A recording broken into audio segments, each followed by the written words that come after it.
Thanks for staying with us. It's still Breakfast Central and it's time for sports updates. We begin from the local scene where Nigerian Premier Football League clubs Rangers and Bendel Insurance will clash in the final of the 2023 Federation Cup after both teams won their semi-final games on Thursday. Rangers defeated Plateau United by a lone goal in Ijebu Ode, while Bendel Insurance defeated Warri Wolves via penalties in Lagos. Bendel Insurance remains unbeaten in all competitions this season.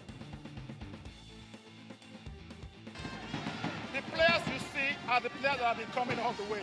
So like I said, it's not all about the players, it's about trying to do the right thing and having the right mentality. If you are here, it means you have what it takes to be here. So why not fight for it? So that's why we are coming. We don't disrespect any team. As a matter of fact, we respect all the teams, like I said. We would go and fight for the next game and see what we get from it. It will be a thrilling final, and let's see if Bendel Insurance can continue their unbeaten streak this season. Away from that, Arsenal star Bukayo Saka was spotted on the streets of Egbeda area of Lagos State, Nigeria, in a video that surfaced on the internet on Thursday.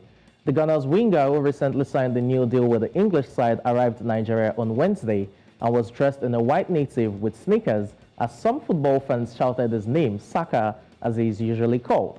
The 21-year-old later posted a video on his social media page with the caption, Ekuleo, which is a form of greeting in Yoruba culture when one returns home.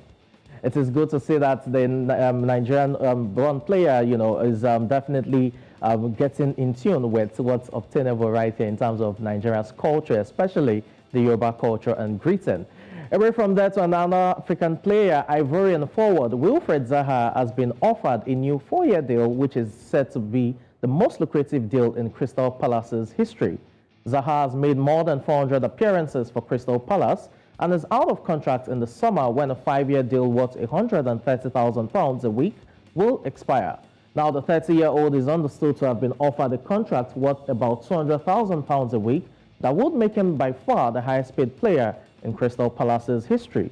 Zaha is set to assess all options before deciding on one of the biggest decisions in his career, with further interest from clubs in the Italian Serie A, Fenerbahce and Al Ittihad of Saudi Arabia.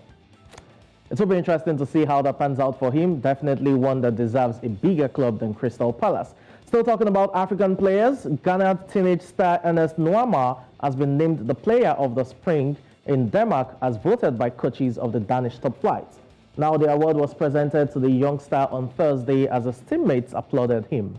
The Norgeland winger thanked his teammates and coaches for their support.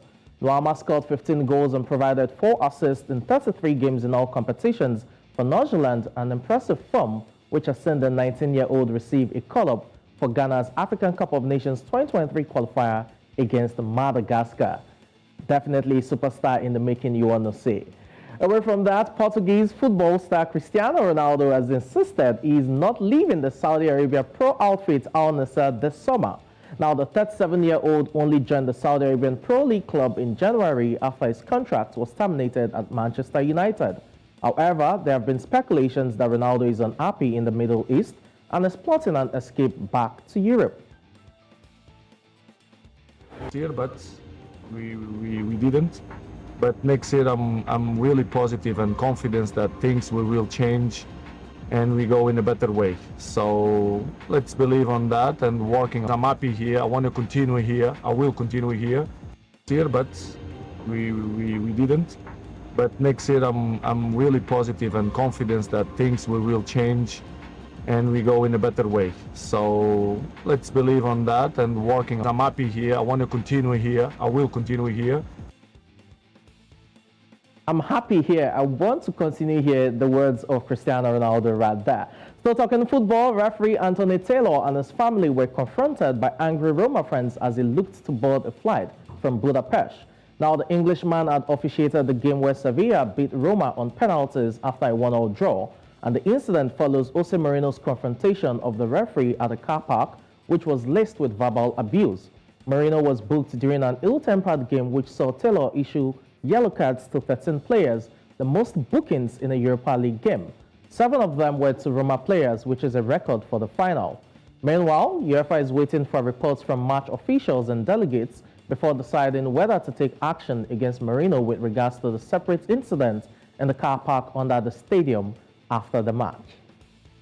Well, fans taking laws into their hands, quite all right. It's quite understandable, but it is not encouraged, it must be said. Well, to FIFA Under-20 World Cup results we go. It was Uruguay taking on Gambia, and it was a disappointing defeat for the African representatives there as they lost by a lone goal, while South Korea defeated Ecuador by 3-2, and that means that South Korea will take on African giants Nigeria in the quarterfinals of the FIFA Under-20 World Cup. And that's about it in the world of sports. It's back to you, Osage. All right, interesting story there. I feel bad for Jose Mourinho. You know, I've almost never seen him lose a final. So I feel bad for him. And of course, the reactions to it, you know, it feels, you know, like he's given Jose Mourinho haters more things to talk about and to once again paint him as, you know, some very, very bad person, which he really isn't. So I feel bad for him. And then, you know, people said Saka was walking around Lagos like, what's this thing called? You know what this, when Igbo people finish doing training with their masters for 10 years, or so 15 years that they now release them. I can't remember what the word is. But he looked very confused. I'm not sure why he was in Lagos. Oh, wow. Well, vacation, probably taking in his roots. Yes, he was born in England, but we know quite well that his parents are Nigerians, both of them. So it was just probably trying to take, you know, into, just absorb all of the cultural heritage that he has missed probably throughout his childhood. It's good to see him here, and he's not the first person. We had William Saliba also, you know, visit Cameroon just a few weeks back. So anyway, it's a great thing, really. Whatever happened, I do hope he explored visiting Saka Tinubu. Thank you so much for joining us this morning. Thank you so much for having me. All right.